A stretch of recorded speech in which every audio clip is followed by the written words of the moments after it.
This program is brought to you by Dhel Media. Fixing South Sudan, ideas for the new nation. With award-winning journalist Mading Moore. Absolutely. Honorable Ashwin, as you can see, the ideas of the initiatives are varied. On July 8th, the clashes in J1 took place, which was very unfortunate. Including country-specific ones, which and the rebellion continue to be like SPLA, hoist up the flag for freedom. 2011. Fixing South Sudan, ideas for the new nation.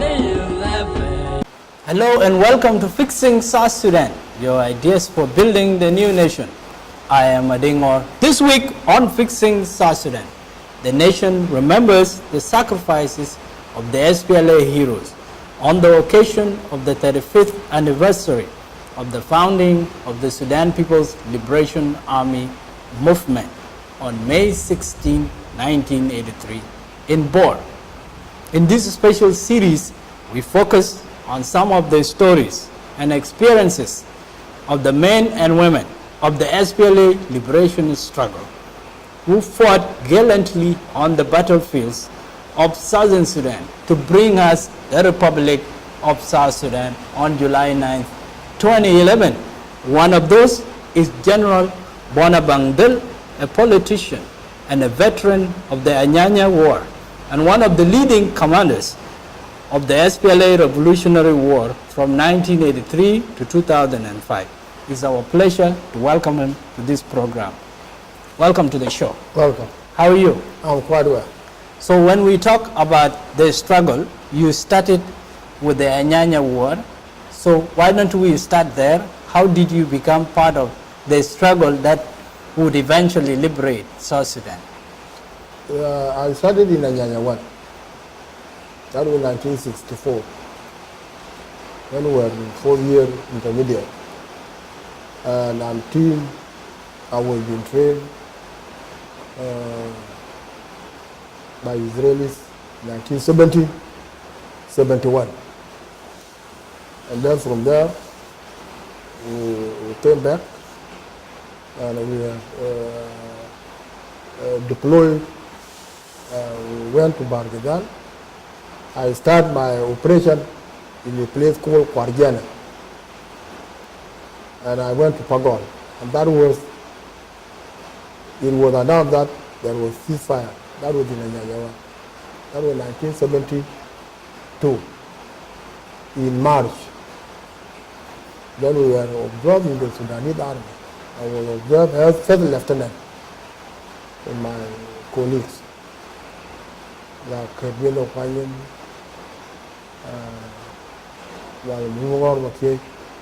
and many others. We were first lieutenants. And I was deployed in Rumbek. I spent 5 years in Rumbek. I spent 1 year in Wow, and I was transferred to Al Fasher. I was deployed with Nyala, Battalion 113. Did you formally join the army, or you just volunteered to go and fight in the bush before you were trained in Israel? Yes, in actual fact, when people were being, especially masters, they were being tortured in front of us. So one thing has, although you continue with education, this fellow who is intermediate master has been tortured by the soldiers, and that motivated us to join the movement. You joined the movement and you were trained in Israel. Yeah, I was trained in Israel. You came back. I came back. And then what else happened?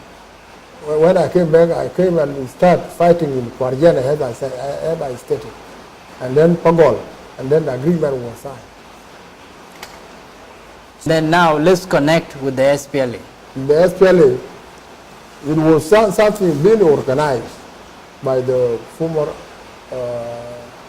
Ananya, because we were being humiliated, and there was one that people have to be transferred to the north, so that we have to be humiliated.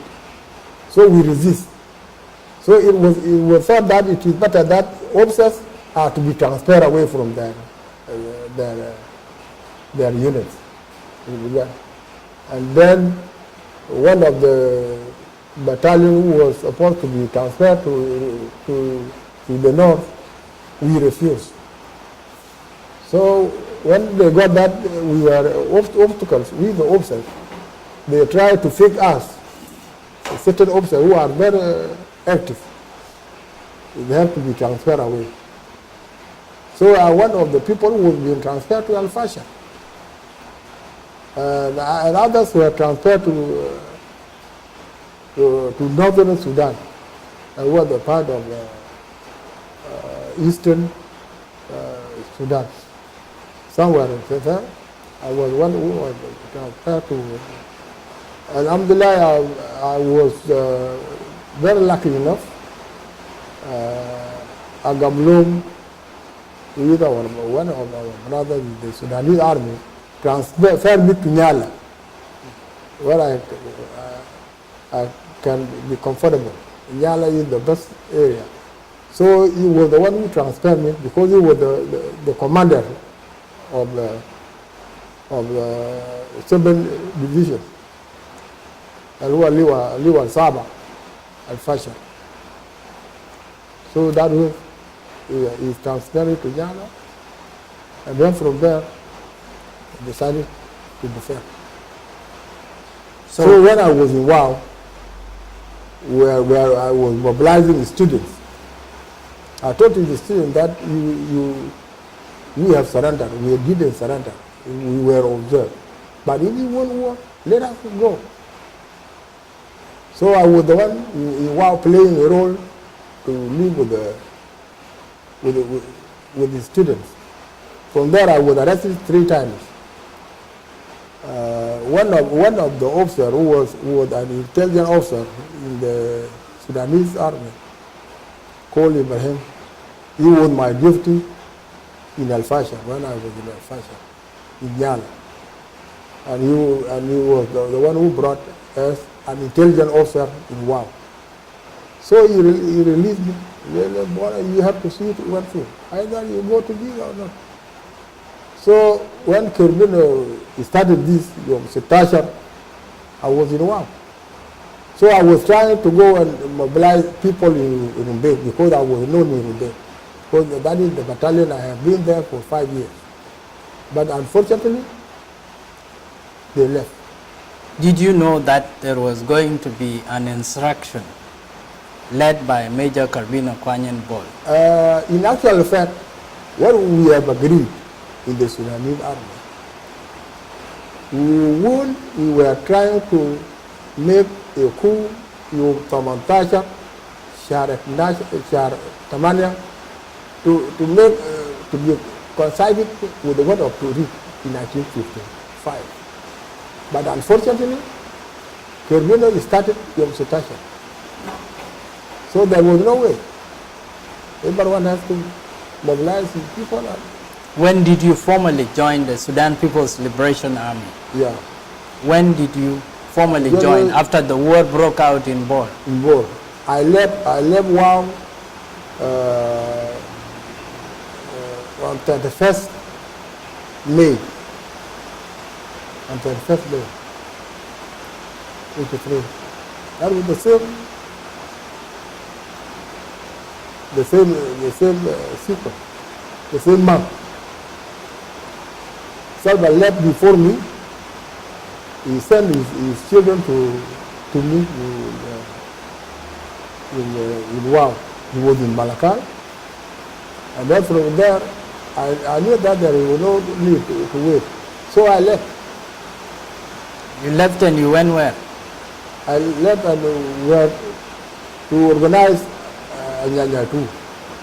I told them that there is no need to waste time to sell cows, to buy rifles. And Ananya too was there. I told them that we have to go to Dhel. So we managed to cross. You and who were your comrades? We are many. I was commanding 275. And his students. These were mostly from your area? Yeah. Janasir, and who are Mariachal Wong, and Mangar Wong, all they were his students. And Garamabil was a sergeant, and he was the one. We were organizing. Then we left together, and we went to Dhel. Now, we remember that it's the 35th anniversary of that war, and you were one of the commanders. What were some of the major battles you fought in? The major Battles you fought in as a commander? Yeah. We came when we went in for training, Tiger and Tumusa. So I was the one training them. I was the one commanding them. When we came out, Arok was given Tumusa, and I was his duty. Salva was given Tiger, and his duty Tonai. So they went and attacked Pashala, and we came and attacked Tibor. We were the first, and then from there we came.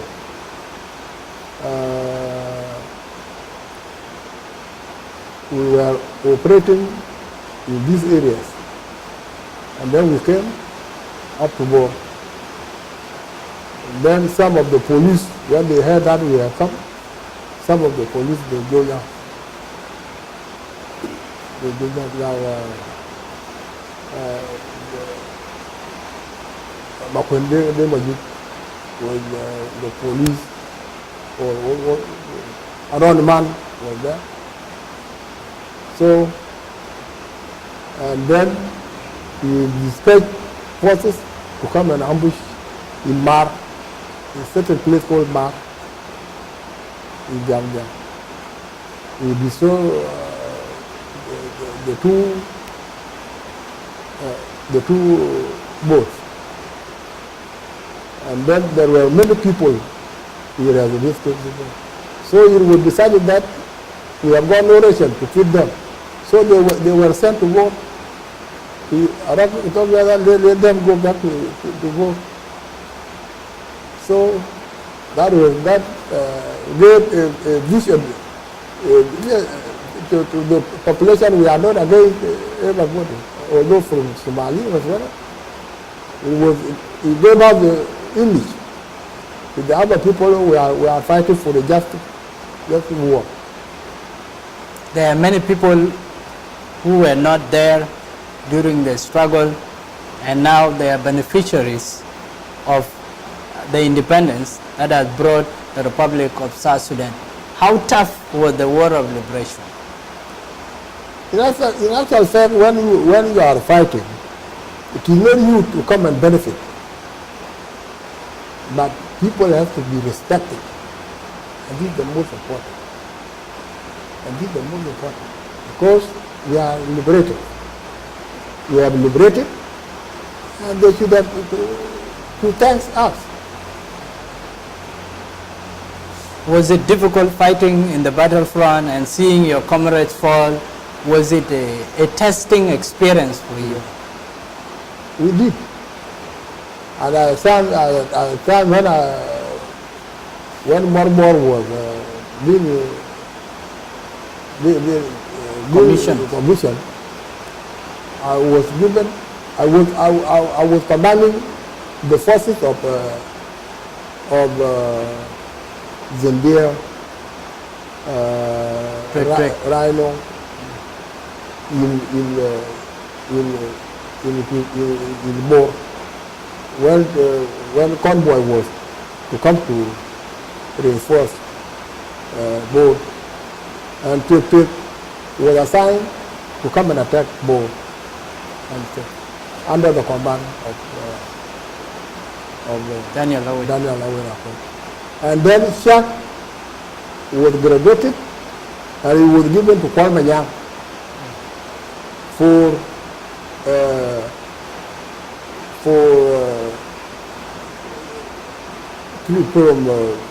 Bongo to Bor. Once he has arrived to Bor, he has to hand me over the command, and I have to proceed to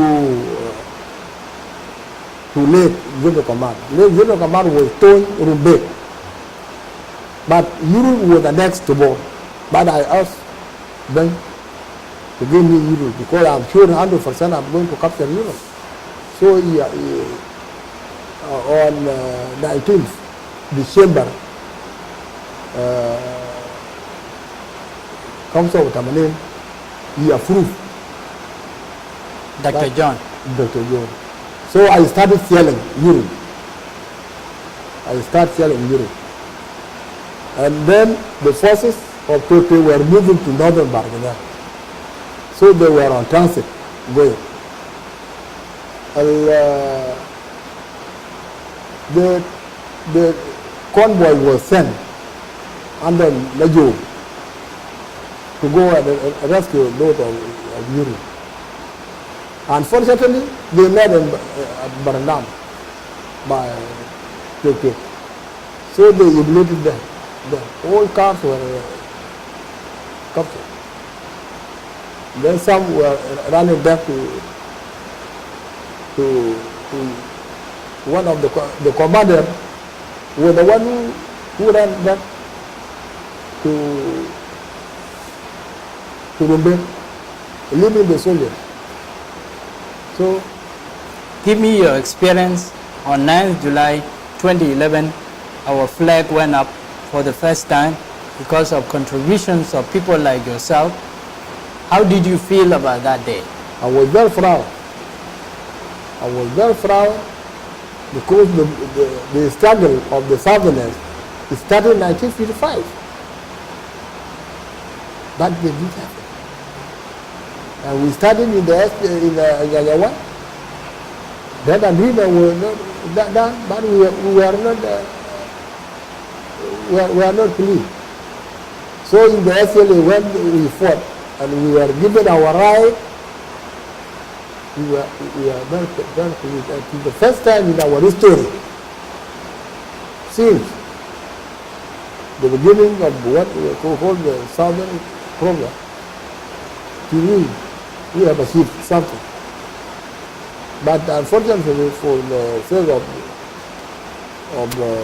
mistrust, standing for power, this is where we are now in crisis. Many of your colleagues did not live to see that day. And how do you feel about the fact that the struggle was very expensive in terms of human lives? People lost their lives, so many. Was that justified? That the country took many lives to liberate. What do you make of that? In actual fact, when there is difference among the people, there are different types of the people. Some they don't care for what will happen to others. But if you are the commander, you have to estimate how to protect the life of your soldiers. Like the war I fought in Bor between Mangala and Jamesa for 3.5 months. I used to write when the soldiers I lost were 26, including one officer. In these 3.5 months. But the damages we did to the enemy are more than our. So those who use sometimes to travel, they don't care for the life of the soldiers. But other commanders, as make sure that the life of a soldier is very expensive. The life, if you lose one soldier, it's very expensive. And we are care of that. What do you think about the challenges that are facing South Sudanese, even though they have their own country, but still there is a war? Is it something that makes you sad that you fought, people died, and you thought now you have peace, you have freedom, and there are other people who are fighting? A lot of people have to understand that the concentration, which is now being around the world, people have to understand. Because there is no need why people have to fight each other. You see? Because we were united during the time when we were fighting. But the leader have to estimate, have to estimate, and have to understand. And if our people have to understand each other, why are we fighting for? One of the Israelis, our instructor called Major Jumba, one day when he was elected around, he said that, gentlemen, fight what you are, know what you are fighting for, know what you are fighting for, and love what you know. You see? So other people join movement without knowing exactly what was the reason that he was fighting for. And in the movement, in any movement, there are 6 groups who form the movement. The nationalists, those who are trying exactly when we are in the town and we join the movement, these are the nationalists. Secondly, these are the students from primary school up to university. These are the soldiers who were in the army and they are discontented.